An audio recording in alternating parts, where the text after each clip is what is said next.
Sebastián Montesinos, abogada, experta en cooperación jurídica internacional, doctora en Derecho y coautora del libro Manual Práctico de Reconocimiento Mutuo Penal en la Unión Europea y también autora del libro Extradición Pasiva.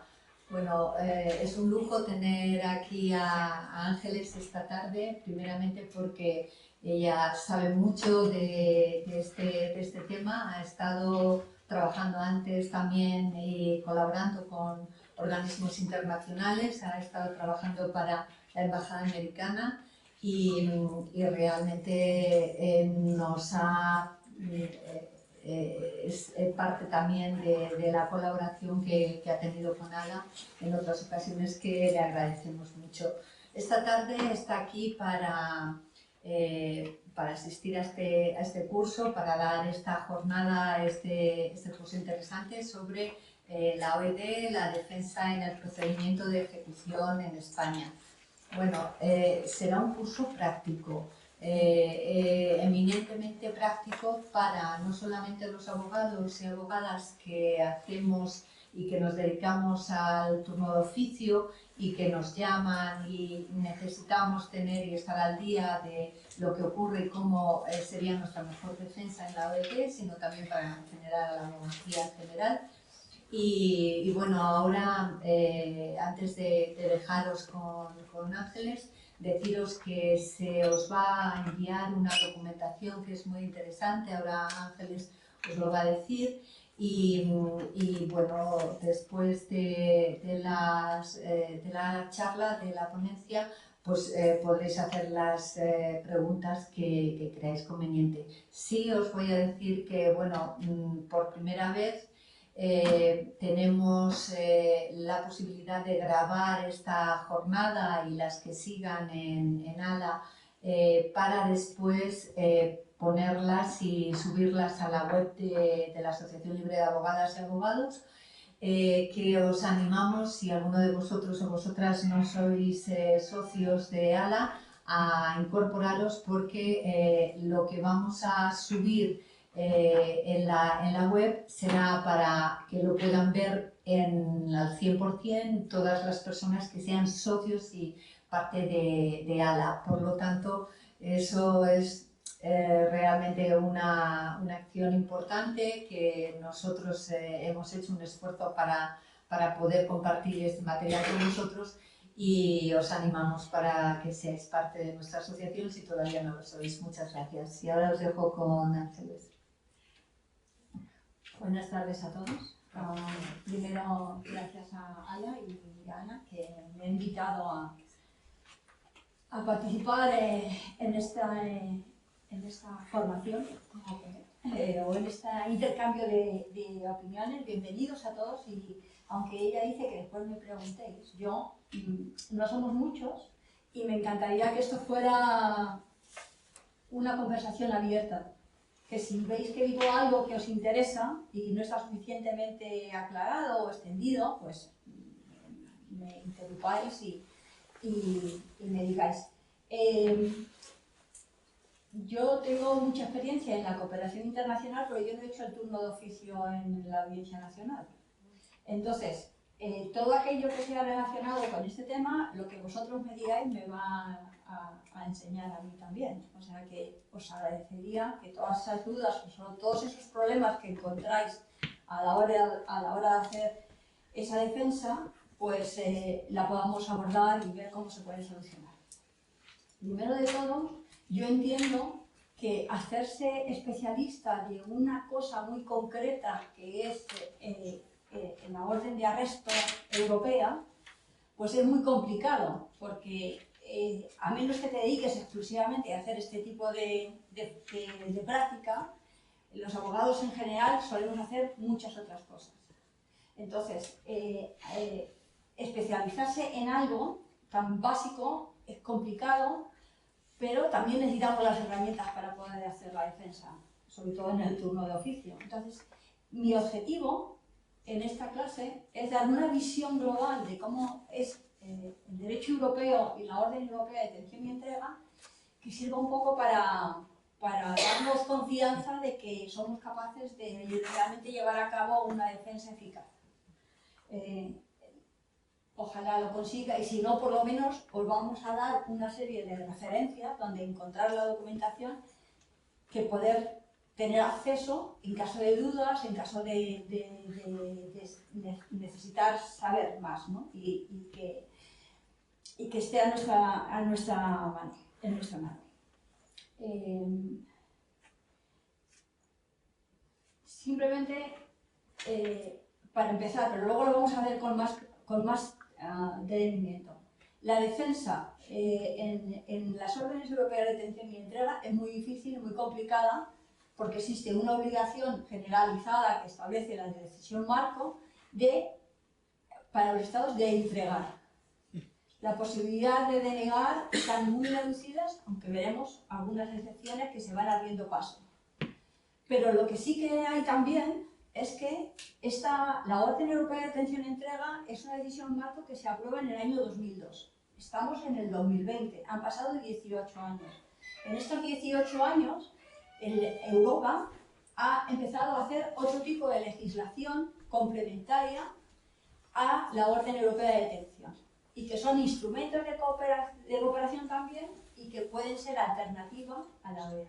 Entonces es posible que no se consiga que se deniegue la orden europea, pero sí es posible que se transforme en otro instrumento mucho menos gravoso para el reclamado.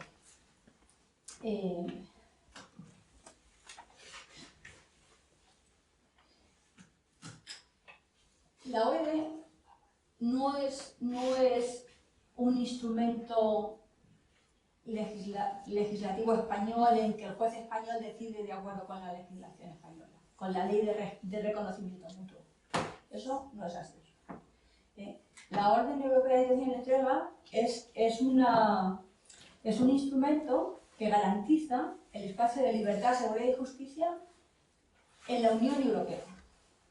Para cuando se crea la Unión Europea, cuyo principio principal es la libre circulación de los ciudadanos y también el derecho a la igualdad y no discriminación de los ciudadanos europeos en la Unión Europea, se busca un instrumento que evite la fuga o la impunidad penal, y que se permita la persecución en un espacio libre de circulación, también que exista una cooperación entre todos y todo el ámbito europeo contra la delincuencia y evitar espacios de impunidad. Pero el principio principal es la libre circulación, la igualdad y no discriminación. Eso quiere decir que cualquier ciudadano europeo que es detenido en España, por el hecho de no tener residencia en España, no puede pensarse que hay más riesgo de fuga que si fuera de Valladolid. El artículo 47 de la Carta de Derechos Fundamentales de Europa dice exactamente el hecho de no ser nacionales no implica mayor riesgo de fuga dentro del ámbito de la UE. Entonces, eso es importante a la hora de tener un cliente que es detenido porque está perseguido en otro estado. Sí, pero ¿cuál es el riesgo de fuga? A la hora de la prisión preventiva y de lo demás. Pero sí que os he dicho que existe una presunción de entrega, obligación de entrega. La OED no es más que una simplificación de la extradición que entre los Estados miembros, y se basa en algunos principios que vamos a ver a continuación. Lo que sí que es cierto es que, aparte de cuando empezó a funcionar la OED, se empezaron a ver que había estados cuya equivalencia de derechos no era igual que en otros estados, o sea que la protección equivalente sobre la que ahora vamos a ver que se apoya en los principios de reconocimiento mutuo no era así, y entonces empezaron a promulgarse, o se decidió la promulgación de directivas procesales que garantizasen derechos, y que son todas las directivas que se han analizado, la de derecho a la información, la de interpretación y la del derecho de defensa y acceso al expediente, todas tienen artículos específicos para la OED. Esos artículos específicos de esas directivas son de aplicación preferente a la legislación española en temas de OED. Entonces es importante conocerlos y saber los que están ahí, porque si tenemos algún problema, pues le tenemos que decir a su señoría que debe de prevalecer el contenido de la directiva. Porque estamos hablando siempre en el marco del derecho de la Unión Europea, que es en el que se mueve la OED. Luego, en la Unión Europea hay también una serie de principios que son interesantes a la hora de conocer este instrumento porque nos pueden dar un poco de argumentos a la hora de ejercer nuestra defensa. Bueno, ya hemos dicho el de igualdad y no discriminación, por lo tanto, por el mero hecho de ser extranjero no tiene por qué decretarse la prisión provisional ni en el caso de una OED. Lo que dice la OED, lo que dice la decisión marco, es que se tiene que garantizar la entrega. El tribunal o el Estado en el que la persona reclamada es detenida debe garantizar la eficacia de la orden europea y su entrega. Pero eso también se puede garantizar con presentaciones ante el juzgado cuando se tienen vínculos aquí. Y que es lo que se hace cuando además se reclama un español, no se le detiene. Entonces ese es el principio. Ahí es donde podemos.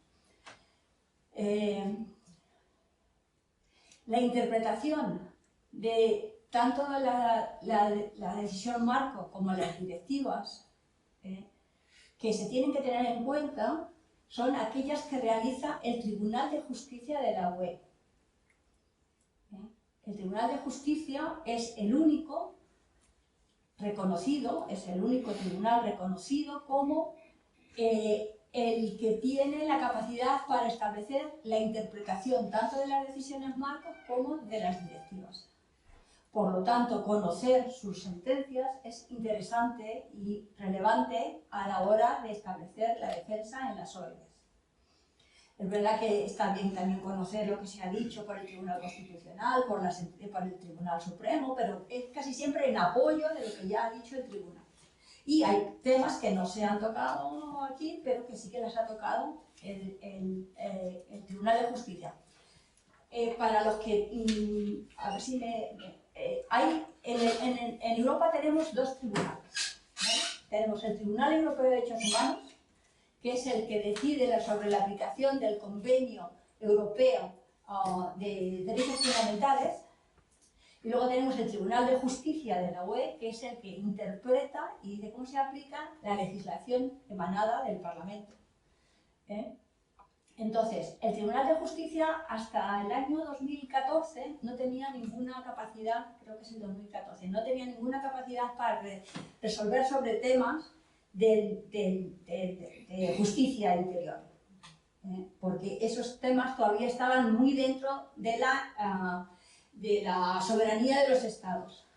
Pero a partir del Tratado de Lisboa y a partir se dieron un par de años para la adecuación al tribunal de adaptarse a todos los instrumentos que habían sido dictados pues, en relación con temas penales, sobre todo el Tratado Schengen de cooperación policial.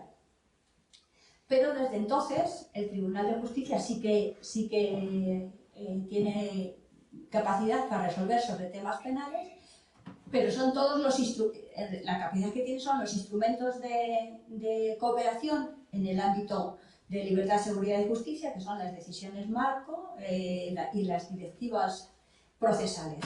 ¿Vale? Vamos a ver algunas que son importantes y ahora en las directivas es cuando está empezando también a haber alguna sentencia del tribunal sobre la calidad de la interpretación, cuáles son los requisitos del acceso al expediente, cuáles son, bueno, qué trascendencia tiene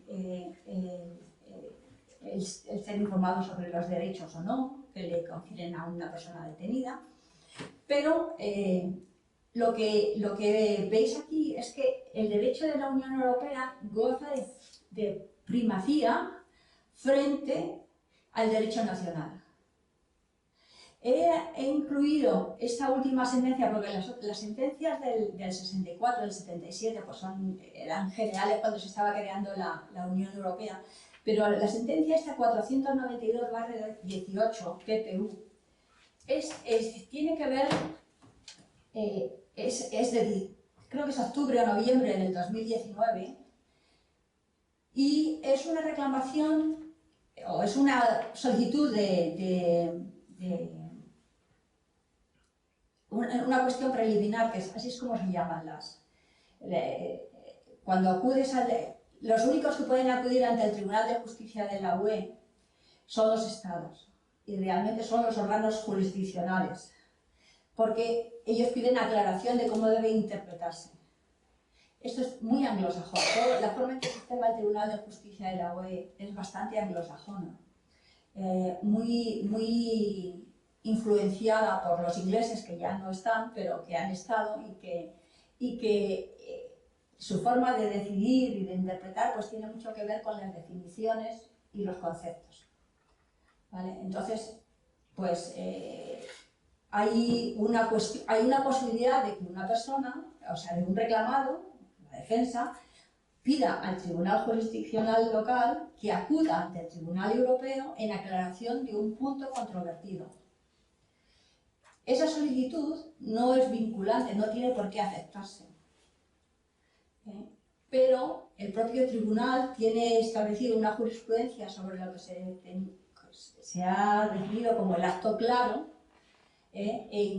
para permitir a la parte que si realmente no es el tribunal el que no quiere acudir, pues hay algunas posibilidades de seguir reclamando, ¿no? De que se llegue realmente esta cuestión, llegue hasta ante el tribunal. Pero bueno, es una cosa que no nos va a ocupar ahora porque queremos ser muy prácticos. Pero esta sentencia es interesante porque Holanda, en la ley de reconocimiento, en la ley que transpone la decisión marco, establece una condición de que si a los 90 días el reclamado no ha sido entregado, debe de ponérsele inmediatamente en libertad.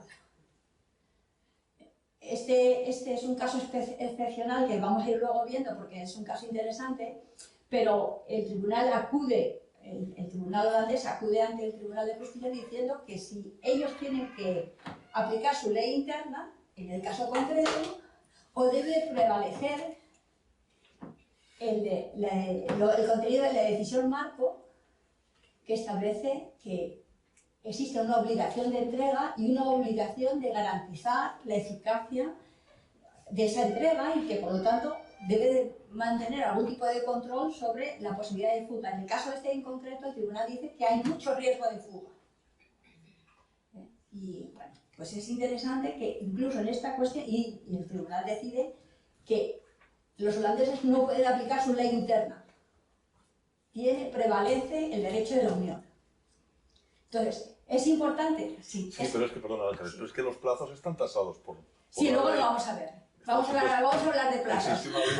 Es que existe una obligación de poner en libertad porque sí. Los plazos, o sea, más allá de 90 días no se puede extender, porque si no, se incurriría en una detención ilegal. O sea, bueno, pues ya verás como al tribunal le ha buscado muchas historias. Hay varias sentencias ya, pero la más importante quizás sea el caso Danigan, que es una sentencia del año 17. Bueno, luego lo vemos, cuando hablemos de plazos.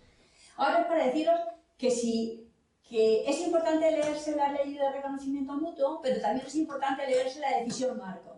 Y si vemos que en el caso concreto de nuestro cliente hay algo en la decisión marco que nos interesa por encima de la ley de reconocimiento mutuo, nuestra vía de defensa es acudir diciendo que prevalece la decisión marco, ¿vale? Que por eso hay una libertad de transposición de las decisiones, bueno, ya no hay decisiones marcos, pero cuando las hubo, y de las directivas, pero el tribunal ha dicho que los fines y los objetivos deben de prevalecer frente a la legislación nacional de transposición. O sea que igualmente hay ya una jurisprudencia sentada, interesante, y además el tribunal ha dicho que los tribunales nacionales deben garantizar esa efectividad del derecho de la Unión y que hay una obligación de aplicación uniforme del derecho. Por eso vamos al tribunal, porque ya la aplicación que hace cada tribunal en su estado no es suficiente, porque aquí estamos hablando de unificación, estamos hablando de una legislación de tipo federal y que la interpretación va más allá de lo que dice un tribunal nacional.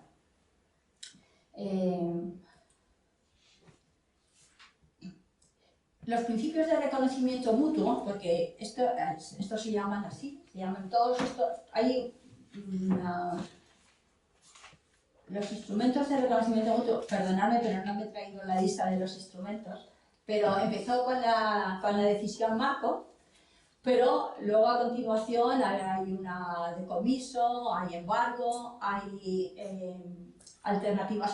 medidas alternativas a la prisión provisional, hay una orden de vigilancia, hay un cumplimiento de condena. Esas son las que yo recuerdo ahora.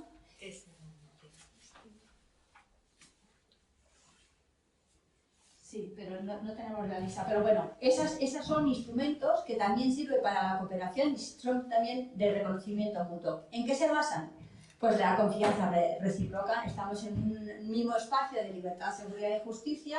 Todos los Estados miembros de este espacio de libertad, seguridad y justicia tienen que haber firmado el Convenio de Derechos Humanos, la Carta de Derechos Fundamentales de la Unión Europea. Todos los ciudadanos de los Estados miembros tienen la capacidad de acudir ante el Tribunal Europeo de Derechos Humanos cuando consideramos que nuestros derechos han sido vulnerados, y por lo tanto esa confianza basada en esos valores comunes significa que hay una protección equivalente y efectiva en todos los Estados miembros.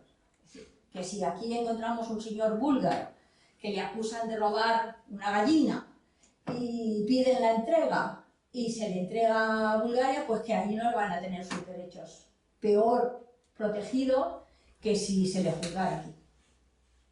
Y que si un español se pide que vaya a cumplir una condena en Hungría porque allí le han condenado, pues, o porque va a ser juzgado, no va a ser condenado, va a ser juzgado, pues que se le entrega para que sea juzgado y que luego tenga la posibilidad de cumplir aquí, igual que si fuera al revés, ¿no? El húngaro que se le juzga aquí, que puede luego cumplir en su país. Y perdona, ¿sería posible que fuera un país en los que sabemos de antemano que realmente los derechos humanos no están contemplados, y podríamos oponernos por esa razón? Bueno, lo vamos a ver ahora. Pero todas estas sentencias que he puesto aquí hablan de protección equivalente y efectiva. Pero lo cierto es que las últimas, tanto la 216 del 2018 como la 2020 del 2018 como la 128, en el caso de Orabantu, que esa es recientísima, las tres son recientes, aunque son del 18, se han decidido a final del 19. PPU suele ser cuando se pide un procedimiento urgente porque la persona está detenida en el otro estado. Entonces es un procedimiento de urgencia, pero en este caso luego creo que le pusieron en libertad y por eso tardó más en resolverse. En estos tres casos se ha cuestionado el principio de protección equivalente y efectiva en todos los estados, por la forma en que sus sistemas, sobre todo penitenciarios, pero no solo, porque el caso 2016-18 es de un polaco que argumenta que las modificaciones legislativas en Polonia realizadas últimamente no garantizan su derecho a un juez independiente.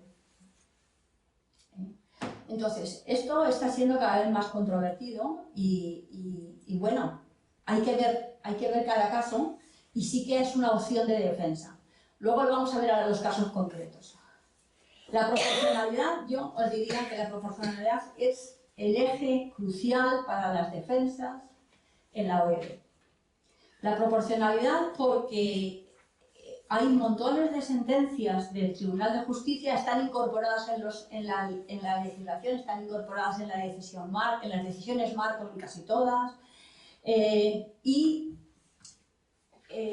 puede ser algo importante, interesante para nuestra petición de transformar una orden de detención en otro instrumento, que sea menos gravoso.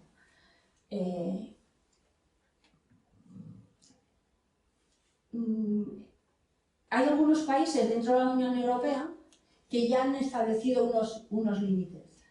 Se supone que la proporcionalidad la debe de valorar siempre el Estado emisor. En la ley de reconocimiento mutuo se incorpora la proporcionalidad en España a la hora de emitir. Es decir, que si tenéis algún cliente que está siendo acusado y que se pide la emisión de una OED, pues en España el límite de la proporcionalidad está fijado en que esa persona, cuando sea entregada a España, va a ingresar sí o sí en prisión.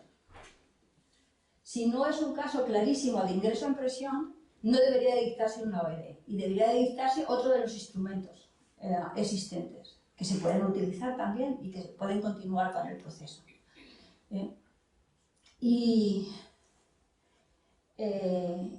Hay algunos que han decidido, por ejemplo, no pedir, Italia ha decidido no pedir la extradición, la OED, o no emitir una OED, a menos que la acusación implique un mínimo de 4 años de prisión.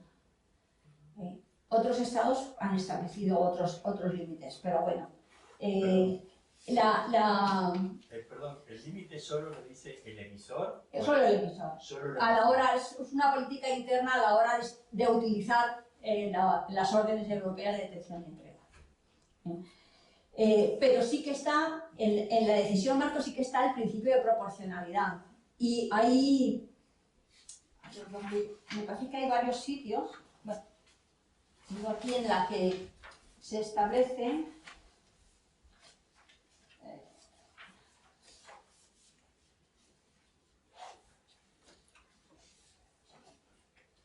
el artículo 52 de la Carta de Derechos Fundamentales dice que el respeto al principio de proporcionalidad se hace cuando sea necesario.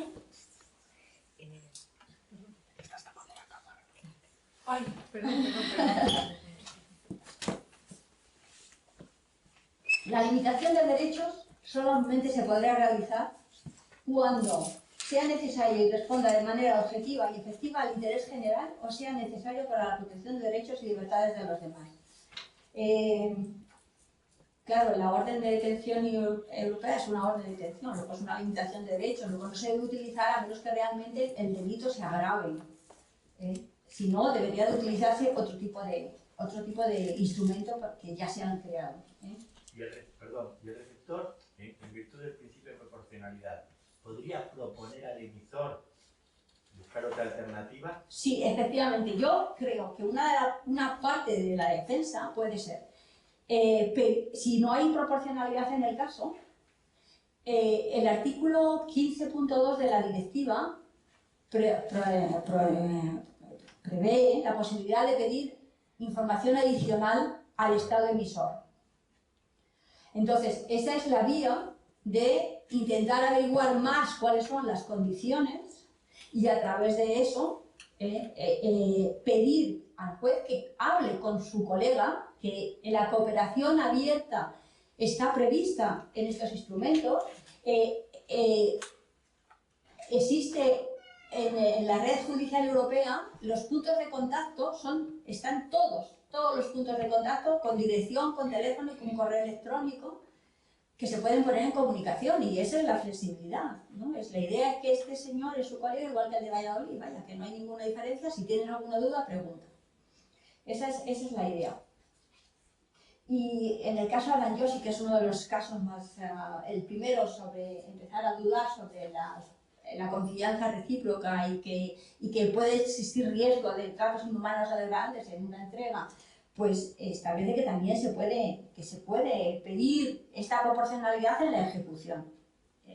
O sea que, sobre todo si vemos que es depende de las circunstancias. Ahora cuando veamos el formulario, porque mi idea era ir por el formulario, creo que me estoy adelantando demasiado con esto, os lo voy a pasar un poco, porque yo creo que en derechos fundamentales lo vamos a ver, pero sí que ya hay una serie de sentencias que prevén esta posibilidad, os he puesto que están en la decisión marco el considerando 12, es que dice que nadie podrá ser entregado si hay riesgo de que sea juzgado por razón de su raza, su religión, sus principios políticos. El artículo 1.3 dice que la decisión marco no implica que se puedan vulnerar los derechos fundamentales protegidos en la Carta. Este está recogido también en el artículo 3 de la Ley de Reconocimiento Mutuo, y todos hacen referencia al artículo 6 del Tratado de la Unión Europea, que es el que establece los derechos fundamentales. Es como nuestro artículo 24 de la Constitución.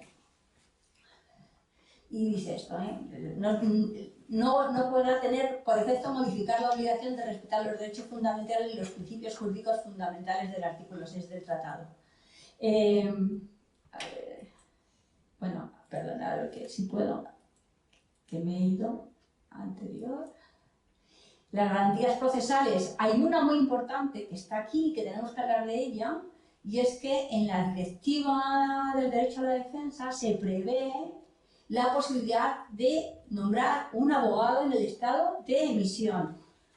Esto por alusión, es que he tenido un recurso de apelación esta mañana, porque se me ha dado el otro día en una guardia en la Audiencia Nacional, donde solicité el apoyo de un letrado en el estado de emisor, y me han mandado el juez de Central de Instrucción número 1, don Santiago Pedraz, a hacer puñetas. Sí. Se convirtió la audiencia relativa a la Orden Europea de Detención y Entrega, cuando él hizo ejercicio de su derecho y designó en Holanda, que es el estado requirente, un letrado, entonces convirtió en esa audiencia en la del 505 de la Ley de Enjuiciamiento Criminal, y lo mezcló todo, y entonces me dijo que sí, que me iba a hacer caso. Ha dictado un auto esta mañana, que ha visto esta mañana a través del sistema LexNet, acordando la entrega, pero no es eso lo que ventiló. Yo lo he recurrido, obviamente, además alegando el artículo 51 de 50, me parece, de la Ley 23/14. Supongo que el éxito que tendrá la sala de lo penal pues será mínimo, pero lo he hecho. Pero es decir, que les da igual. O sea, yo pido que se suspenda la audiencia porque solicito, y es un derecho que tiene y que consta además en los instrumentos legales que regulan la Orden Europea de Detención y Entrega, que se nombre un letrado de apoyo, porque además los cargos por los que se pide la entrega son realmente graves: salud pública, intento de asesinato, conspiración para el asesinato, unas cosas tremendas, tráfico de armas de guerra. O sea, realmente es un tema muy complicado. Y entonces, ya digo, el titular del Juzgado Central de Instrucción número 1 de Madrid me ha dictado auto, bueno, a mí no me ha dictado auto, acordando la entrega sin ninguna garantía, y además no habiéndose cumplido con que ha designado al letrado. O sea, que les da igual. O sea, no es que los... Y además me dice la secretaria, dice, pero es usted el primero que lo pide. Y digo, además yo estoy esperando que me gustaría que viniese uno de Bélgica, porque yo creo que de facto no funciona la euroorden con Bélgica, ¿no? Por el tema que todos conocemos. Entonces, y como yo entiendo que de facto no funciona la euroorden, pues vamos al régimen común, y como no hay reciprocidad, pues no se entrega a un belga que está reclamado. Pero bueno, estos son fruslerías mías, que yo también soy... Sí, no, pero yo creo que ahí la directiva está clarísima, y de la obligación preferente, es verdad. No, hubo un comienzo titubeante, por lo menos la experiencia que tengo respecto a esto. Al principio, algunos jueces de instrucción, cuando se modifica la ley española y da esa garantía de poder designar en el país emisor, hubo al principio, sobre todo de la Mata, que suspendió algunas tramitaciones hasta que le contestaran respecto a la designación de un abogado en el país emisor. O sea, que me corrija. Sí, lo que pasa es que hay una... Lo que ocurre es que luego, creo que se pusieron de acuerdo todos los jueces de Central de Instrucción, en el cual transformaron lo que yo entiendo que era una garantía en un derecho del reclamado. Y dijeron, ningún problema, usted puede designar lo que quiera, pero yo no voy a suspender el procedimiento de entrega. Sí, lo que pasa es que, si no me acuerdo mal, la ley dice, en la modificación que hicieron del artículo 50 o 51, dice que una vez que pides el abogado, para que continúe tienes que renunciar. No está previsto así. Dice el 50.3 que él tiene como derecho la posibilidad no solo de tener asistencia letrada. Pero si tú lo has pedido. Durante la audiencia, es que si no, ¿para qué? No, pero la ley dice para qué sirve, para apoyar a la claro, pero durante la audiencia. Es que no hay un... El problema está, Marcelo, es que como se ha agotado el plazo de 60 días y aunque se haya prorrogado otros 30, que es el de 90 que hablábamos antes, y no se ha cumplido con eso, había que ponerlos en libertad. Correcto. Esa especie de acuerdo no jurisdiccional de los jueces centrales de instrucción es por esa causa. No debería. Pero es que yo he invocado el artículo 47 y 48 de la Carta Europea de Derechos Fundamentales. Pero O sea, ¿cómo se puede atacar para garantizar ese derecho que tiene desde el principio? Por algo se puso el apartado 3 del artículo 50, porque fue novedoso y teóricamente para garantizar mejor los derechos, sobre todo para esa cooperación entre los Estados. Sí, yo creo que tiene que ir al Constitucional, pero eso al final que lo va a decidir. Pero me parece que en algunos... ¿Cuál es el estado de residente? Es Holanda. Holanda. Pues entonces yo creo que hay una posibilidad de decir que los derechos no han sido respetados durante el proceso de entrega. Hombre, claro, eso es lo que es. Eso es lo que he hecho yo. Y además he pedido pues, que suspenda la ejecución para que no pierda virtualidad del recurso. Es que lo modifican diciendo que sí, que tenga derecho, que lo designe. Es que ese es el gran problema. Pero si tiene derecho que lo designa y lo designa, no, es que tendrá que escucharle. Es que el gran problema también es que no es equivalente el derecho a la justicia gratuita en todos los estados. No, pero la ley establece el derecho a la defensa efectiva. Pero es que aquí ni siquiera se en la directiva. Perdonad que os diga, como lo tenemos grabando, si no tomáis la palabra con el micrófono, no se os oye. Entonces, yo os recomiendo, por hacer las cosas de la mejor forma posible, que dejar a Ángeles que explique y después hacéis las intervenciones, os las anotáis y las hacéis. Y si no, movemos el micro. Entiendo que es un poco más complicado. Yo creo que para hacerlo más ágil... Bueno, yo lo que propongo es que como vamos a hablar de la comparecencia, en ese momento yo creo que lo hablemos porque a mí me parece que hay un problema muy serio en la forma en que se están realizando la comparecencia a la hora de establecer juntas las tres posibilidades de audiencia que hay, en el que se decide la prisión, se decide el consentimiento, se decide la entrega... Es que la comparecencia, los letrados, y que me corrija Marcelo, somos convidados de piedra, estamos allí de pegote, ¿no? Dicho así en castigo. Pues habrá que tener alguna manera de que los abogados no seamos convidados de piedra, porque entonces no estamos haciendo... O sea, somos un estorbo, vamos. O sea, sí, claro, como dice que tiene derecho a asistencia letrada y tal, pues estamos allí, pero que como nos mira diciendo, ¿y este qué dice? De alguna manera tendremos que cambiar esa dinámica, que es verdad que existe y que es muy difícil sobre todo de atacar por parte del abogado individual, ¿no? Que va allí a cumplir un requisito y que tiene mucha presión para la urgencia. Pero si prácticamente no nos dejan ni comunicarnos con el que vamos a asistir. Sí, es verdad que tenemos ahí... también depende, a ver, yo lo que he visto en mi experiencia es que depende de los abogados que sean, hay abogados que, bueno, que se pliegan más a lo que dicen y otros, pues que, oye, pues no, tenemos que verle, yo tengo que esperar a hablar con el detenido, todas esas cosas. Bueno, es un poco cuestión de ir un poco ordenando también a los jueces. Si ellos tienen su dinámica, pues nosotros tenemos que un poco, entre comillas, poner las nuestras, ¿no? Lo que quizá, yo lo he oído esto todas las veces que hablo sobre los instrumentos de reconocimiento mutuo, oigo de los abogados la misma queja. Entonces, yo creo que esto es lo mismo que cuando empezaron a no cumplirse las directivas, ¿no? Y el colegio de abogados dictó un protocolo y lo gestionó. Entonces, mi sugerencia, y yo creo que la forma más eficaz de luchar contra esta inercia de inexistencia de defensa en las OEDs es a través del colegio que gestione realmente un protocolo de actuación en el que se reconozca el derecho de defensa efectiva de las personas reclamadas. En este procedimiento, quejas, o sea, yo diría quejar, para que esto llegue a abrirse camino. Pero desde luego los recursos, yo diría que si quieres que te apoye en el recurso, dímelo.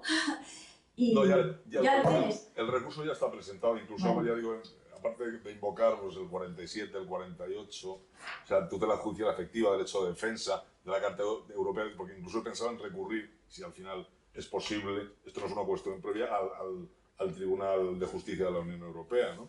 Por vulneración de la Carta de Derechos Fundamentales. Pero primero hay que pasar por a ver qué dice la Sala, que a lo mejor pues, entiende que tengo razón, no lo sé, y a ver qué dicen. En el caso de que la Sala no me dé la razón, me voy en amparo porque estoy en ese turno, y a ver qué dicen en último caso el Constitucional. Y si esto falla, pues acudir al Tribunal de Luxemburgo. Bueno, sí, yo creo que... Pero vamos, que base legal para el recurso existe. Porque Esto me ha llegado, se ha publicado en la Agencia Europea de Derechos Fundamentales este estudio que financió la Comisión y que tiene que ver,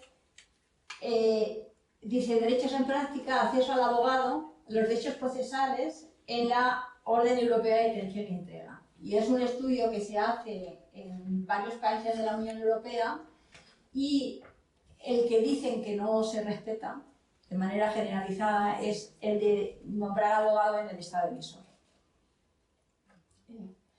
Pero sí que hay, yo creo que hay una labor de vigilancia, de que realmente las directivas sean respetadas y, Sí, que las decisiones marcos sí que lo sean.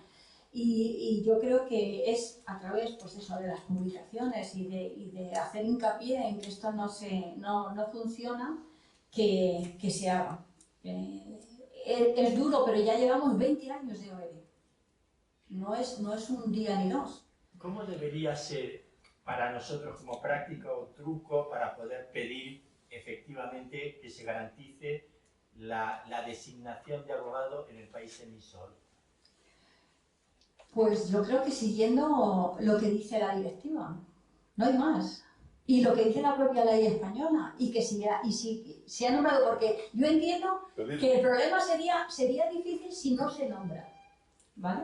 Pero es que en este caso se nombró. Sí, se nombró, además lo identificó, y el juez, lo que pasa es que dice, ¿pero qué dirección tiene? Y dice el detenido, el requerido, dice, es que no tengo mis cosas, ahora no me sé de memoria la dirección de mi letrado en Eindhoven, que era la ciudad... Bueno, pero la autoridad judicial emisora que vaya y le pida. Sí, bueno, pues yo digo que yo lo pedí, además creo que, no sé si llegué a formular protesta, supongo que sí, porque lo hago siempre, porque siguió adelante, porque yo creo que se circunscribió a la audiencia del 505, a la comparecencia del auto de prisión, no hubo más, pero se mezcló todo, porque el fiscal al final, sí, acuérdese la entrega y tal. Bueno, pues vamos a acordar. Es que más el fiscal me decía, no, es que yo tengo que cumplir con mi trabajo. Si no tenemos micrófono, no se puede grabar. Ya. Y otra cosa, discúlpame compañera, y acabo enseguida aunque no se grabe, que aquí no hay un problema de justicia gratuita, porque él tendría medios en el Estado emisor para pagar abogados. Sí. Es solamente de que no se pone en marcha un mecanismo que prevé la ley. Eso es. Y que... Con lo cual hay indefensión, hay vulneración del derecho de defensa, del artículo 48 de la Carta Europea de Derechos Fundamentales y de tutela judicial efectiva, que es el artículo 47, así es. Sí. Bueno, yo lo que he pensado, que quizá fuera más eficaz a la hora de prever la defensa, pero ya veo que tú tienes, o sea, que si hay algo más, dilo por favor, que ya tienes ahí experiencia, es ir a través de la orden, de la euroorden, y ver qué es lo que se prevé y cómo se hace. Entonces, la euroorden dice, el formulario dice que la presente orden ha sido dictada por la autoridad judicial competente, ¿vale? ¿Vosotros creéis que debemos de fiarnos ya? ¿Que eso viene de una autoridad judicial? Pues os digo que no fiéis. Pero ¿vale? Por regla general sí suelen estar bien. Lo que pasa es que hay varios estados que han decidido conceder la capacidad de pedir las OEDs al Ministerio de Justicia, léase Lituania. De tal manera que es el Ministerio de Justicia lituano el que decide a qué OED se emite y a qué país. Pues eso no es una orden europea de detención y entrega de acuerdo con los requisitos de la decisión. Y luego hay estados también que una autoridad judicial es el fiscal, el Ministerio Fiscal. Eso es muy común. Entonces hay muchas decisiones del Tribunal de Justicia aclarando cuestiones prejudiciales sobre cuál es el concepto de autoridad judicial, ¿vale? A efectos de la Orden Europea de Detención y Entrega.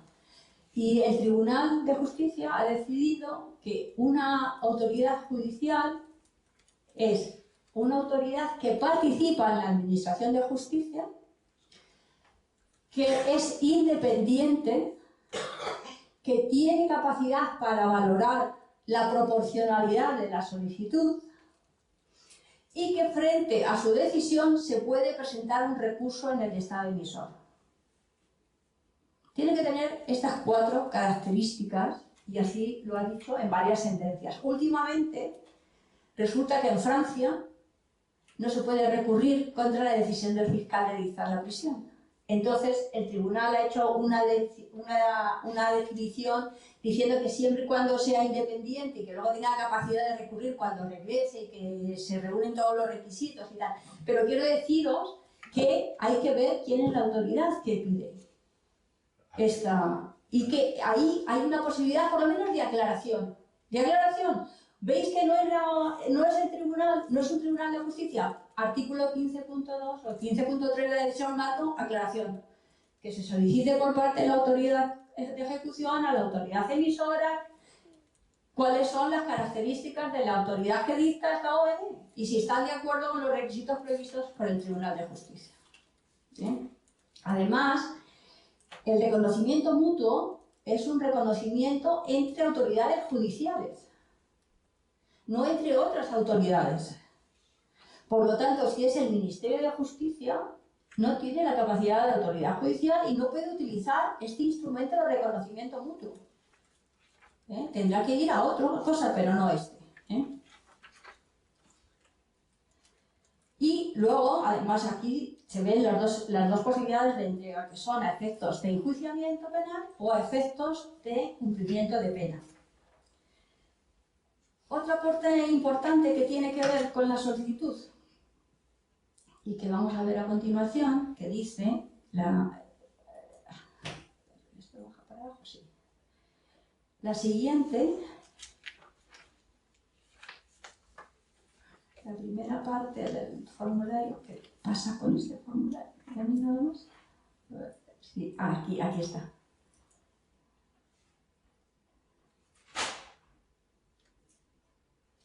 Aquí. A ver. Aquí. Dice que se solicita la entrega de la persona que se identifica a continuación. Según la decisión marco, según la ley de reconocimiento mutuo, este formulario debe estar en español. Y así, y nos deben de dar una copia. No vale que no haya llegado todavía, que solamente se haya recibido la notificación a través de Schengen o a través de SIREN, de que se detenga la persona. Tiene que estar el formulario. Tiene que estar en español. Y hay que hacerle. El reclamado tiene que ver también cuáles son las causas, su derecho al acceso al expediente, saber por qué se le pide, qué tribunal se le pide. Lo ideal sería tener esa orden en su propio idioma que lo pueda leer. Y si no, se le tiene que traducir con una traducción medianamente de calidad, pero vamos. La directiva dice que se lee en su idioma, pero bueno, entiendo que no siempre es posible, pero es muy fácil de pedir a la autoridad de emisión. Sí, pero se hace por parte de los Sí, se hace. sí. Vale. Aquí se hace. Sí. Aquí se hace. Entonces, en relación, a ver si es que puedo ir cambiando, porque perdonadme que... Vamos a ver. Bueno, aquí en esta diapositiva os he puesto algunas de las sentencias en las que se indica que la definición de autoridad judicial.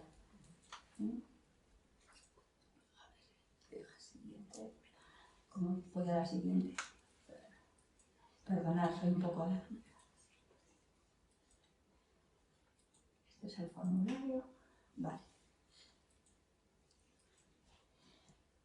Entonces, la identidad de la persona de buscada es importante. A lo mejor hay mucha gente que no hay ningún problema de que la persona buscada es la que está detenida. En caso de duda, lo ideal es pedir las fotografías y las huellas dactilares para comprobar que efectivamente. Pero sí que en la primera entrevista yo creo que es una oportunidad buena para ver si hay una opción de reconvertir el instrumento en otro y ver qué opciones hay de defensa en este caso. Por ejemplo, si conocía la existencia del procedimiento en su contra, porque yo sé de casos que desconocían que realmente había un procedimiento en su contra porque no se lo habían notificado, porque vivía fuera del país. Entonces, a la hora de la proporcionalidad, acordaros que eso es una parte importante. También si se le tomó declaración con abogado, porque hay alguna sentencia del Tribunal de Justicia que cuestiona si una persona que no ha sido representada ni se le ha tomado nunca declaración realmente puede ser considerado un acusado a este nivel, ¿no? Que nunca se ha puesto en contacto con él, si no debería haber quizá eso, otras medidas, que se le tome declaración, porque dentro de la Orden Europea de Investigación, que ese no lo he mencionado antes, hay la posibilidad de tomar declaración al encausado, ¿no? Pues a lo mejor es tomarle declaración y después de la toma de declaración el juez decide si mantiene la prisión o no. Pero hasta ausente o no lo han localizado hasta que ha sido detenido en España, que le ha encontrado la policía. Pues vamos a ver si realmente hay otra posibilidad que no sea la detención y la entrega. Porque puede ser que la persona que ha sido detenida pues esté trabajando aquí, tenga desde hace tiempo, tenga mujer e hijos. Estamos hablando otra vez de la libre circulación en Europa y la no discriminación y no pensar que hay fuga simplemente porque no sea nacional. Entonces, como uno de los instrumentos que es las medidas alternativas a la prisión provisional, que le toma declaración por videoconferencia, o incluso si me dejan, yo voy, me toman declaración y vuelvo a recuperar mi trabajo aquí, mis hijos y mi familia.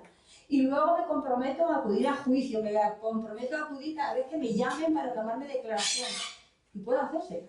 Esa modificación está dentro del propio procedimiento en el país de receptor, porque es lo mismo, es orden europea de detención por investigación, no de entrega, ¿no? Sí, se llaman medidas alternativas a la prisión provisional. O sea, como es una decisión marco exactamente igual que la OIDE. Pero es el mismo procedimiento, lo que pasa es que se modifica lo que es la posibilidad de la medida cautelar entre medias. Claro, la idea es que en los casos en los que la prisión no es imperativa, lo que hay es una posibilidad de cooperación policial y judicial alternativa a mantener a la persona detenida. La Orden Europea de Investigación, ¿no? Correcto. Se llama, bueno, la Orden Europea de Investigación está pensada solamente para la investigación y son todos métodos de investigar por parte de las policías de varios estados en conjunto. Obtención de pruebas y, bueno, medidas cautelares de comiso, bueno, todo tipo de comiso o embargo preventivo, facilidades para la investigación de un país a otro. Eso es lo que prevé la Orden Europea de Investigación. Pero hay una decisión marco que es de... no me acuerdo qué año es. Que se llama Medidas Alternativas a la Prisión Provisional. Y lo que prevé precisamente es la posibilidad de que una persona que vive y tiene una residencia permanente en un estado no tenga que abandonar su residencia porque tenga una investigación penal en otro estado. Y la prueba más... Una de las... España es un país que recibe todos los años muchos ciudadanos europeos que vienen de vacaciones, en el que se producen accidentes de tráfico por conducción bajo los efectos del alcohol, o homicidios, peleas, un montón, y que se producen en cuestiones concretas, ¿no? Pero que la persona que se ve envuelta en ese altercado, en ese proceso penal, tiene una residencia perfectamente estable, familiar y en otro estado. No tiene por qué quedarse aquí a cumplir prisión si aquí no le van a poner en prisión si fuera español. La cuestión es que usted se vuelve a su país de residencia y yo desde aquí vigilo que usted se presenta regularmente al juzgado de su jurisdicción, igual que haríamos aquí con un exhorto y con una persona que tiene un incidente en Valencia y vive en Galicia. Exactamente igual. Eso es lo que se prevé. Entonces, hay casos en los que la persona, pues por alguna razón, ha dejado de comparecer o porque el caso es muy viejo, que eso también es relevante a la hora de la proporcionalidad. Son de las otras preguntas que hay que preguntarle. ¿Desde cuándo está ese expediente abierto? Porque he visto algunos casos en los que le faltaban meses para que prescribiera. Y era un delito contra la hacienda pública por defraudación de 5.000 euros. Por favor, y voy a perder mi trabajo, mi familia aquí, por un caso de hace 20 años. Esas son las cuestiones que podemos aclarar con nuestro cliente en esta primera entrevista. Si tiene abogado, pedirle los datos. Si tiene un familiar, oiga, ¿tiene usted un familiar que yo pueda llamar, que me diga cómo se llama su abogado, que le llamo y que comparezca? ¿Tiene una familia que me pueda decir que efectivamente usted tiene residencia aquí, tiene propiedades, tiene hijos, tiene un trabajo? Porque lo cierto es que a la comparecencia que va a pasar, vas a tener que ir con esas pruebas si quieres alegar algo. Entonces, este procedimiento está muy anglosajonizado también, con estas vistas orales muy rápidas, en las que todo pasa deprisa, pero que no es ni siquiera la costumbre de nuestros jueces de fiarse de las cosas que les decimos, aunque luego puedas presentar las pruebas. O llevas las pruebas aquí, no te creen yo. Entonces, eso hay que compatibilizar y hay que prepararlo de una manera muy rápida. ¿En qué caso procesal está el caso? Ay, perdón. Médico. Bueno. ¿En qué momento procesal? Sí, a ver, anterior y anterior. Perdona. Porque si, por ejemplo, ya hubiera sido juzgado y ya está condenado, pues a lo mejor podemos pedir que cumpla la pena aquí. Si tiene los requisitos de residencia, no tiene que volver para cumplir. O si ha sido condenado en rebeldía, pues ver si realmente se le notificó la demanda, si cumple los requisitos de la decisión marco sobre condenados en rebeldía. Pues es el tiempo desde el que se emitió la orden, la fecha de salida del estado de emisión, si ha vuelto, si tiene una residencia, porque hay gente que vive en el estado y se ha venido de vacaciones, y es cuando se ha ido de vacaciones que le detienen. Oiga, pero ¿usted por qué me detiene aquí? Si yo vivo aquí, que estaba allí la semana pasada. Entonces, ese es el tipo de caso de decir, oiga, no, si yo voy a volver, porque mi vida está allí, ¿por qué me han detenido aquí? No lo entiendo. Entonces, ese es el tipo de defensas, o por lo menos de puntos de proporcionalidad que se pueden pedir para que se levante la presión y se le deje de revolver tranquilamente. Bueno, la familia, eso que puede ser de ayuda, sobre todo si viven aquí. Si ha sido acusado formalmente de los mismos hechos en otro país, porque en los casos estos de tráfico de drogas masivos y tal, suele haber un grupo de estados que persiguen todos el mismo delito. Pues si ya ha sido acusado en otro estado y tiene un proceso en otro estado, pues puede ser que esa orden de arresto se emitió antes de que el acuerdo de los estados de quién iba a procesar o ha sido condenado en otro país por los mismos hechos y entonces eso ya es un nebis in idem que ya está previsto por el Tribunal de Justicia que dice que no se puede juzgar dos veces a la misma persona aunque sea en distinto estado. Quiero decir que hay una serie de circunstancias que se pueden preguntar y que ayudan a conocer un poco al cliente a la hora de una posible defensa. Y cualquier otra circunstancia que tenga que ver con el procedimiento.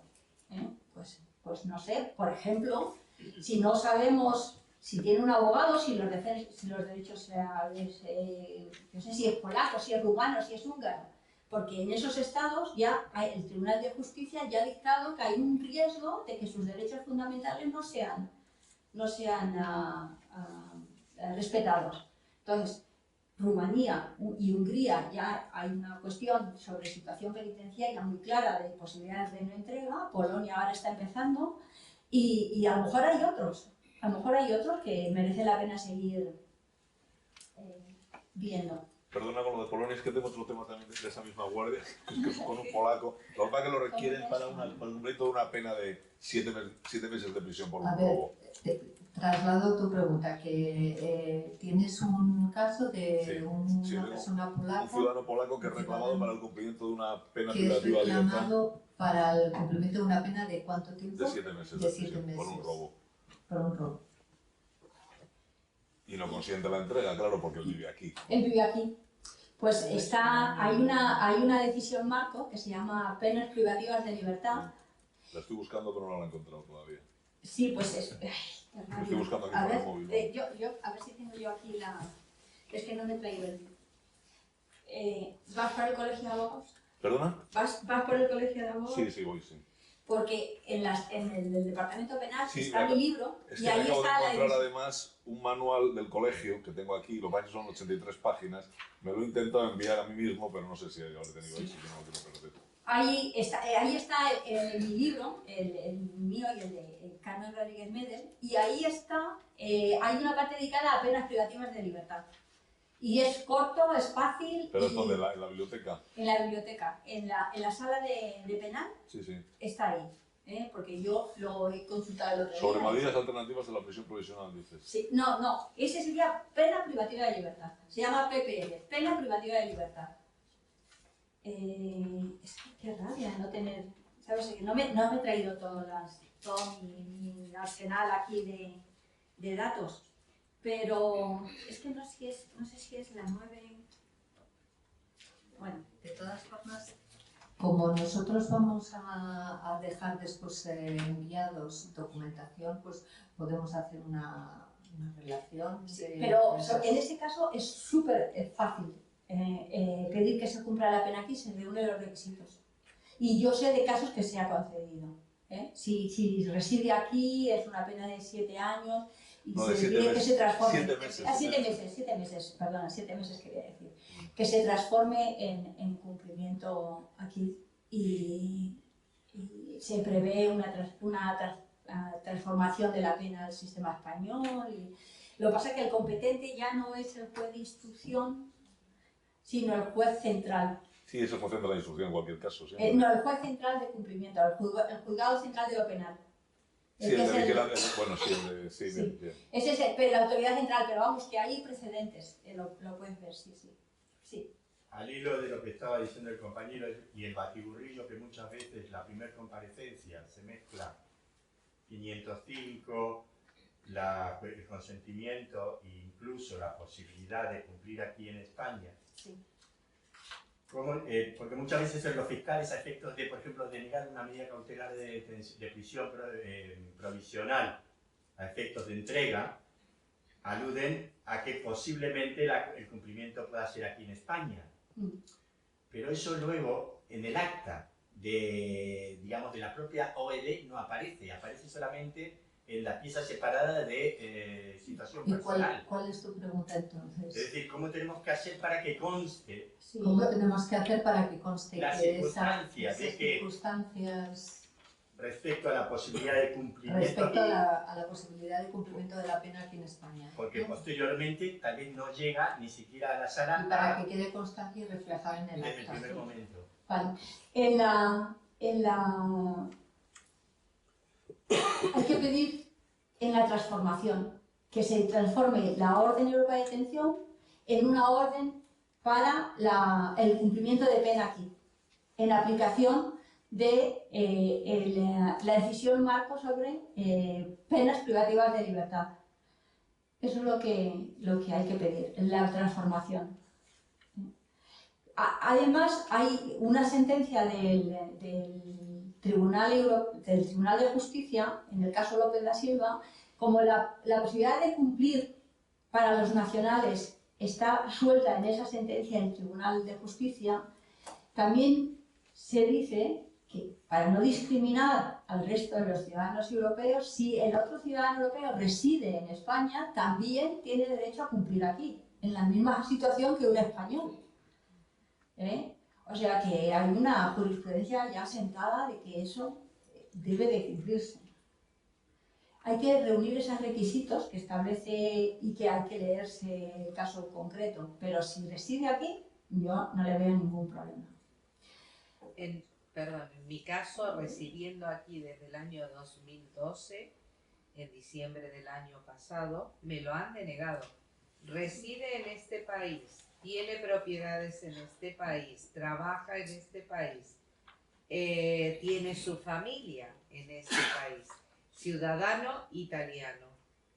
O sea, que no un ciudadano italiano Se acuerda que residía en España y tal, tú habías solicitado que la pena se cumpliera en España y te lo rechazaron. ¿El juez central o la sala también?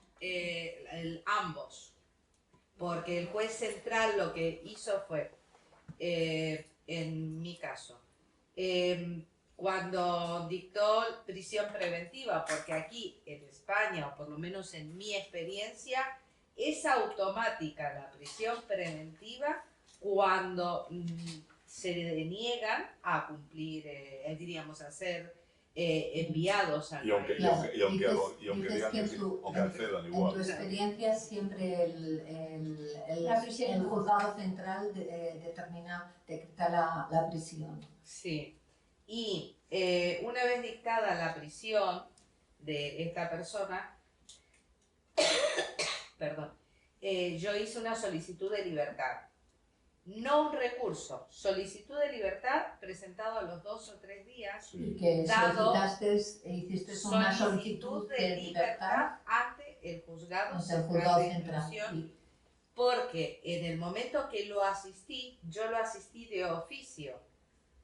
2 minutos por videoconferencia. Y con poco tiempo. Entonces, como la familia me hizo llegar documentación, yo lo que hice fue para que sea analizado por el juez. Claro, y cuando te llegó la documentación ampliatoria, tú lo presentaste. Lo presenté con una solicitud de libertad. De libertad, una solicitud de libertad. Nunca me fue contestada esa solicitud de te libertad. la contestaron. No. Pero como todavía no había pasado el plazo para recurrir en apelación, recurrí en apelación a la sala. Y recurriste sin apelación a la sala. Muy bien. Cuestión. Tardaron en responder la apelación aproximadamente, no sé si fue un mes, la sala. Tardaron en contestar un mes la sala para esa Para apelación. decirme que no, que continuaba en prisión. Pero en este interín,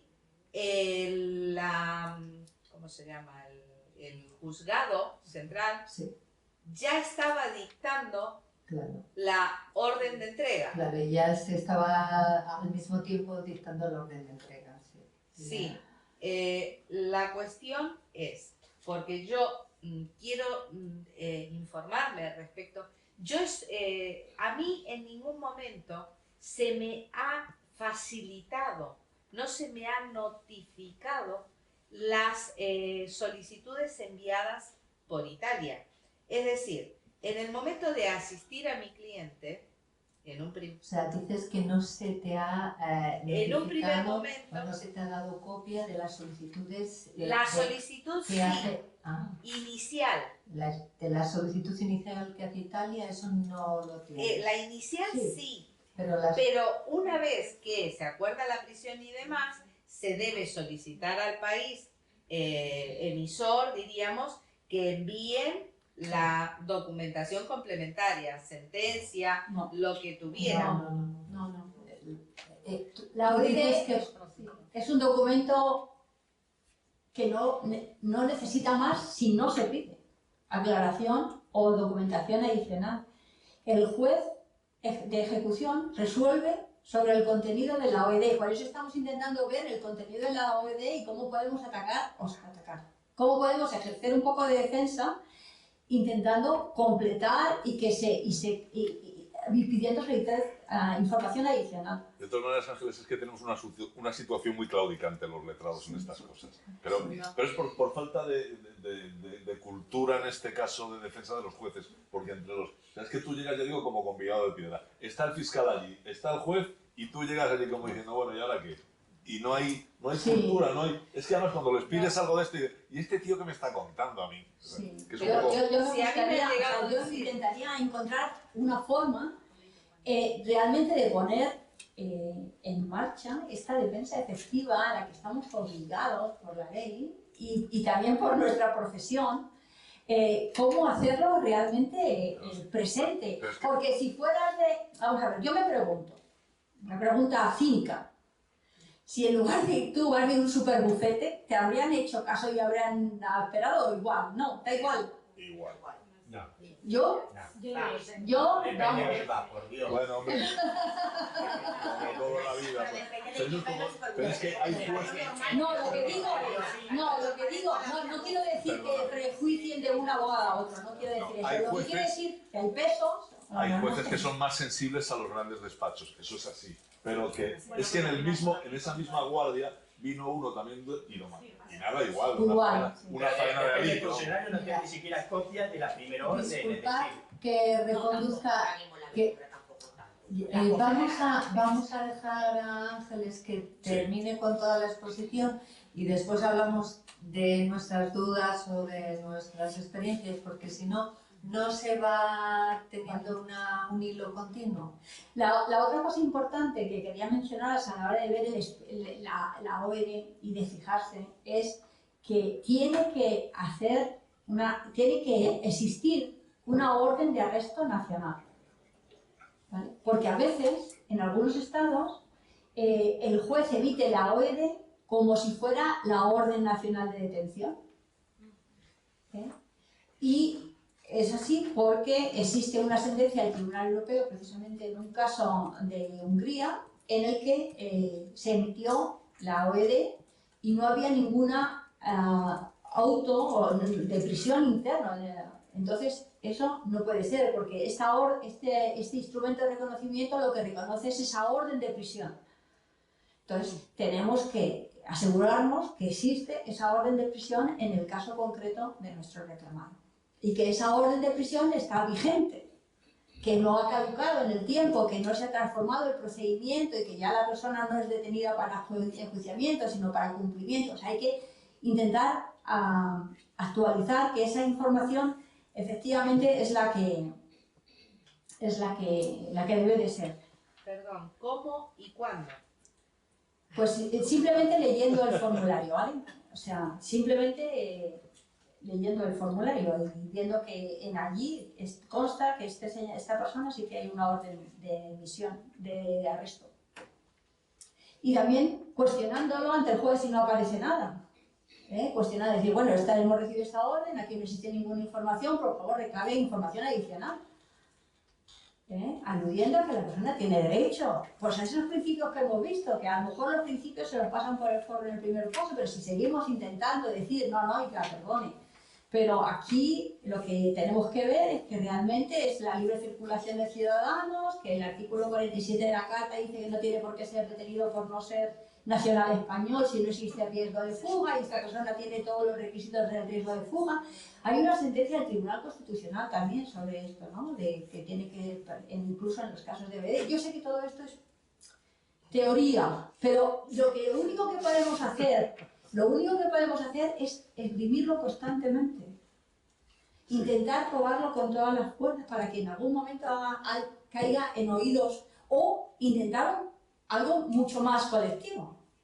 Implicar realmente, si aquí creemos que lo que existe es una deficiencia clara del derecho de defensa, involucrar a la institución de la abogacía y decir, oye, por favor, esto no puede ser. Eso es para no ser Quijotes, pero al mismo tiempo para no claudicar. Buscar una forma en el que esto funcione. Eso es lo único que se me ocurre. Pero no podemos dejar de hacer nuestro trabajo. En mi experiencia, yo digo, las órdenes están bien emitidas. O sea, Sí. tú empiezas a mirar, a ver, más o menos que sabes los límites de las penas privativas de libertad, y están bien hechas. O sea, es un formulario que está bien hecho, están en el idioma, normalmente en inglés y luego en su traducción al castellano, pero suelen, ya digo, en mi experiencia, ahí hay poco que rascar desde el punto de vista de la defensa. Muy poco. De verdad que sí, también. Los hechos están suficientemente detallados. Tome letrado. Las circunstancias en que se cometieron está, la fecha y el lugar, la forma en que la persona... Sí, además la base reclamada legal, participó. con arreglo al Código Penal holandés, por ejemplo, en el caso que estoy comentando, Sí. todo está bien hecho. Vale. En Por- mi caso no, por eso es que yo creo que con posterioridad han solicitado y han enviado, pero nunca se me ha dado traslado de dicha información. He pedido hasta nulidad de actuaciones Sí. por no dárseme traslado, porque yo he podido verlo, pero no se me ha pedido no he podido ni fotocopiarlo y lo he podido ver con posterioridad a haberse acordado la orden de entrega. Entonces, con respecto a eso, la sala de lo penal ante el recurso, lo que me ha respondido es que está todo bien, que ellos lo han visto, pero yo no tengo derecho a verlo. Ahora está en el Constitucional respecto a esto. Pero la pregunta es, ¿nos tienen que dar traslado? Bueno, La pregunta que haces es si os tienen que dar traslado de la documentación. Exactamente, adicional. de la solicitud, de las condenas, porque en mi caso era una persona condenada. Entonces, como enviaban varias condenas, la pregunta es, ¿a los letrados se nos debe dar traslado de esa documentación recibida por parte del juzgado? Esa documentación en base a la cual se acuerda la orden de entrega. Bueno, yo, en mi modesta opinión, el derecho a la defensa efectiva previsto en las directivas implica el derecho a ser oído, el derecho a conocer la acusación en toda su totalidad. En este caso sería conocer las sentencias que quedan pendientes de cumplir, diría yo. Y el derecho a presentar argumentos en contra, o sea, poder argumentar contra esa acusación, y un derecho a un recurso efectivo. Sí, lo que pasa es que a veces, Ángeles, lo que ocurre, lo que comenta la compañera es que te notifican una diligencia de ordenación donde dicen que tienes, por decirlo así, a disposición, o que se ha recibido, perdón, la documentación extradicional o la sentencia a la que ahí hace alusión, pero la tienes a disposición, con lo cual yo entiendo que por ahí también es una línea débil de defensa, porque tú puedes acercarte. Si no te han notificado que ha llegado tal, por ejemplo, en los procedimientos de extradición, que ocurre muchas veces que los ponen en libertad porque el país solicitante remite con posterioridad al plazo legal la documentación extradicional, sí te dan traslado de todo, o por lo menos te anuncian que se ha recibido, con lo cual yo, bueno, en mi experiencia ya digo. Conocer no es dar traslado. Ya, pero que Sí. tú tienes la posibilidad, a lo mejor dices, tome usted una postura más proactiva, es más cómodo que, efectivamente, y es una mala práctica por parte de muchos tribunales, pero yo entiendo que por ahí no hay mucho que rascar. Bueno, la otra cosa importante del formulario, si seguimos, bueno, queréis decir, es sobre los hechos. Ya sabéis que... Perdón, yo quería preguntar Sí, con sí. respecto a eso, porque yo he recurrido luego Sí. a la sala de lo penal y la sala de lo penal lo que ha referido es que ellos ya lo han analizado, esas órdenes. Muy bien, pero no tiene derecho el letrado o la defensa a poder sacar fotocopias, a poder, porque mi cliente obviamente está en Sí, prisión. pero tú podrás ir Y al si Tribunal son- Constitucional por vulneración de derechos fundamentales, del derecho a la defensa, que no te han dado traslado, pero tendrás que ir a un tribunal superior, porque el tribunal, la sala de la Audiencia Nacional se va a mantener en su criterio porque ya ha dictado una resolución. Entonces tendrás que ir a un tribunal superior, que en este caso es En el el Constitucional, para probar si realmente hay una vulneración de derechos fundamentales al negarse el acceso a esa documentación.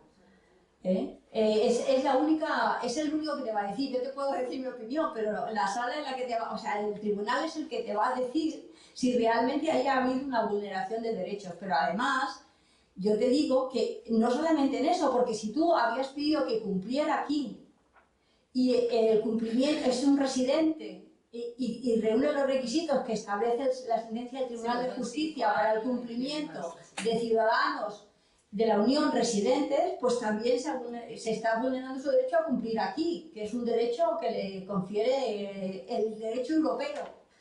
Quiero decir que eso también podrás argumentarlo. Sí, está en el Constitucional en este momento, pero... Pero bueno, eso es así. No le han entregado.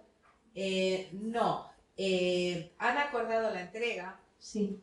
Llegaron las fiestas, él estaba en prisión, lo dejaron en libertad en el mes de enero y hasta el día de hoy lo único que tiene son medidas cautelares. Vale, bueno, pues está bien, porque ahí se cumple, pero eso es una no cosa... salir del país, etcétera, Claro, etcétera. eso es una de las cuestiones que también dice el tribunal, que cuando se acaban los plazos, todavía el tribunal, el Estado español tiene la obligación de garantizar la entrega.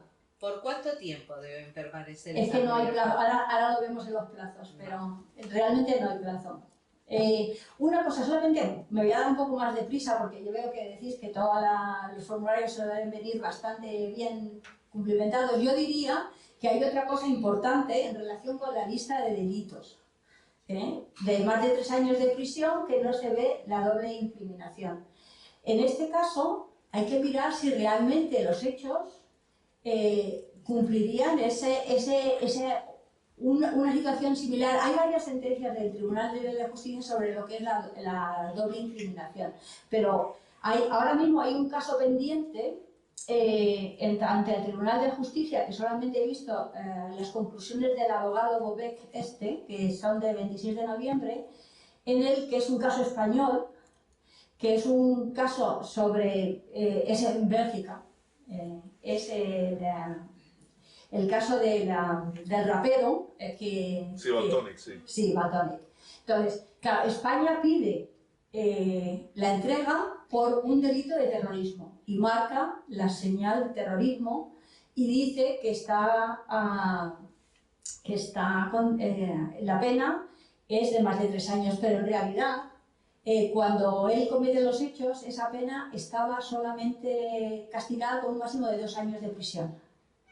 Pero cuando se emite la OED es de 3. Entonces la discusión está en relación con cuál es la fecha que debe constar ahí, si la de emisión de la OED o la de la persona. Lo tiene que resolver el tribunal. Pero hay otra sentencia de la Audiencia Nacional en relación con el tráfico de drogas que se pedía a una persona por haber consumido en una fiesta hachís, que la Audiencia Nacional determinó que eso no era tráfico de drogas y que por lo tanto no cumplía los requisitos de la lista cerrada. Entonces, yo diría que se puede mirar para ver realmente de qué delito se está hablando, si está en esa lista o no está en esa lista. Es verdad que en España la forma en que se ha transmitido la denegación facultativa es muy amplia y que creo que no existe ninguna pega y que nunca se mira siquiera si hay doble incriminación o no, si está castigado en el estado emisor con una pena de más de 12 meses o pues se entrega porque es una facultad y es una forma de colaborar. Pero bueno, quiero deciros que hay jurisprudencia pendiente que parece interesante, que se va a empezar a mirar un poco más también la doble incriminación. ¿Cómo dice la siguiente? Así. La salud, la salud para la solicitud para enjuiciamiento ya lo hemos visto. Este caso, el 289 del 15, es cómo debe apreciarse la doble incriminación, que ya está resuelto por esa interpretación, ha sido resuelta por el tribunal. Y aquí es la solicitud de confirmación que se prevé en el 15.2 de la decisión marco y en el artículo 17 de la Ley de Reconocimiento Mutuo. Las resoluciones dictadas en rebeldía tienen un tratamiento especial y tiene que haber una serie de, se debe de cumplimentar una serie de requisitos para poder entregar a la persona sin condiciones, a la persona reclamada. Y en el caso, hay un caso de un polaco, Lucerski, que es esta sentencia que aparece aquí, en el que se cuestiona la forma en que había sido citado. Y tiene una cierta trascendencia, o sea que las citaciones que se han realizado a las personas tienen que ser personal, ha establecido las condiciones del tribunal para considerarse que esa sentencia en rebeldía es merecedora de entrega. el cumplimiento, mira, aquí tengo yo mira, es la decisión marco 2008/909, de 27 de noviembre. Y esta es una posibilidad que está prevista, España es parte, si el otro estado es parte, si no existe ningún requisito. ¿Puedes repetir la decisión marco? Sí, 2008/909/JAI, del 27 de noviembre. Y en la ley de reconocimiento mutuo hay una parte dedicada a este instrumento que se llama penas privativas de libertad. Decir otra vez lo mismo, que la denegación es una excepción muy poco posible, porque incluso en los casos en que han sido denegadas, o sea, en aquellos casos en los que el tribunal ha entendido que existe un riesgo real de vulneración de derechos fundamentales, lo que se pide es una serie de garantías de que esa vulneración de derechos fundamentales van a concurrir en la persona del reclamado.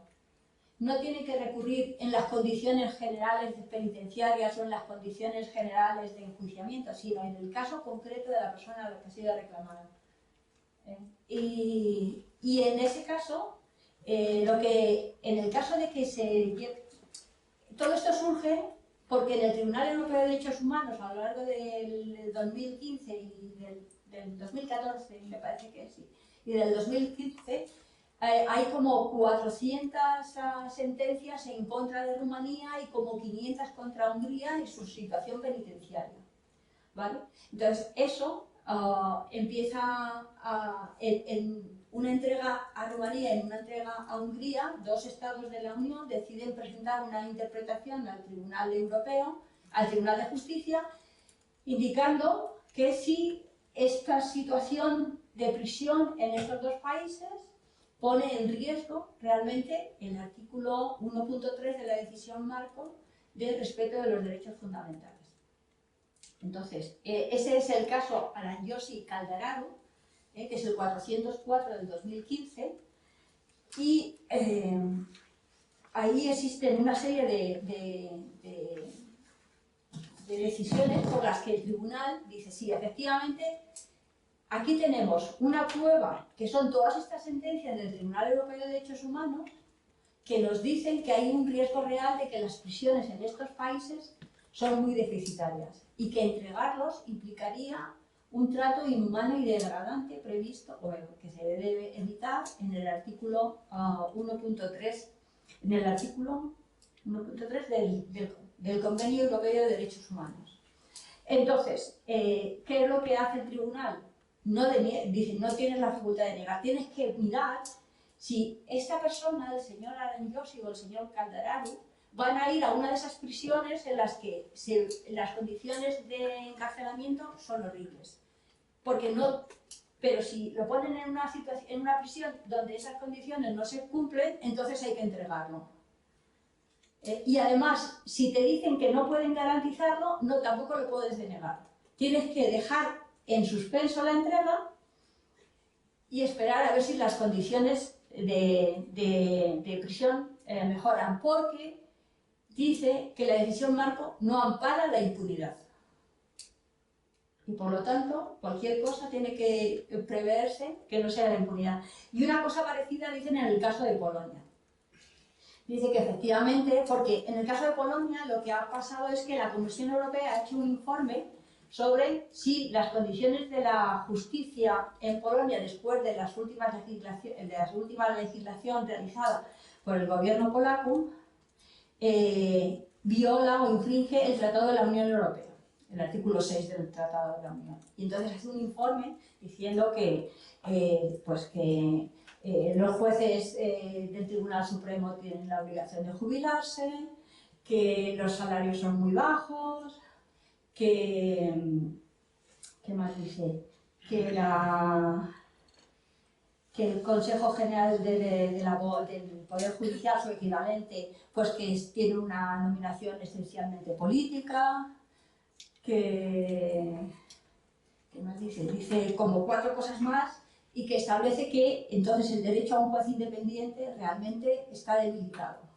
Entonces, en base a ese informe, como existe un informe oficial por parte de una institución europea, dice, bueno, pues podemos considerar que puede haber un riesgo, entonces que el juez de ejecución le pregunte al emisor si en este caso concreto se va a producir esa, y si no, tiene que entregarse. Entonces, la posibilidad ahora mismo, pues si hay un reclamado de Hungría o de Rumanía, hay que pedirle al juez que pida garantías de que no va a ir a una de las prisiones que han sido identificadas. Lo que dice el tribunal en el último caso, en el Duran Batu, es que parece ser que las celdas no son muy grandes, hay una gran afluencia de reclusos en la misma celda, y dice que disponer de menos de 3 metros cuadrados en una celda y llega a pensar una alta probabilidad de vulneración de un trato inhumano o degradante. Pero establece también varias condiciones: el acceso a la sanidad, el que el cumplimiento no agrave el sufrimiento que ya lleva en sí estar en prisión, y bueno, varias cosas que si tenéis algún caso, pues es interesante leerlo. También que las intervenciones de objetos se entregan con el reclamado, o sea, si le han intervenido algo cuando fue detenido, lo van a entregar, pero no una orden de entrega de registro en su casa. O sea, si te detienen y tú llevas tu ordenador está incluido y te lo cogen porque son parte, se puede utilizar como prueba en la causa, está bien, pero la OED no da derecho a la emisión de una orden de entrada de registro en un domicilio. Para eso tienen que ir a la Orden Europea de Investigación y solicitarla a través de la Orden Europea de Investigación.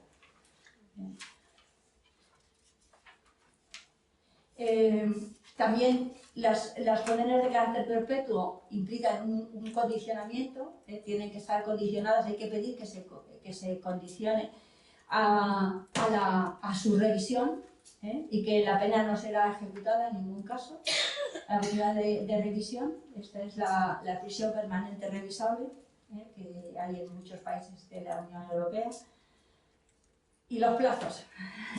Entonces, los plazos, efectivamente, inicialmente es un procedimiento formal que se debe de cumplir en 60 días más 30 adicionales. La entrega tiene que ser 10 días posterior a la decisión judicial, o sea, una vez que el juez dicta la entrega, tiene que ser entregado 10 días en un plazo de 10 días a continuación.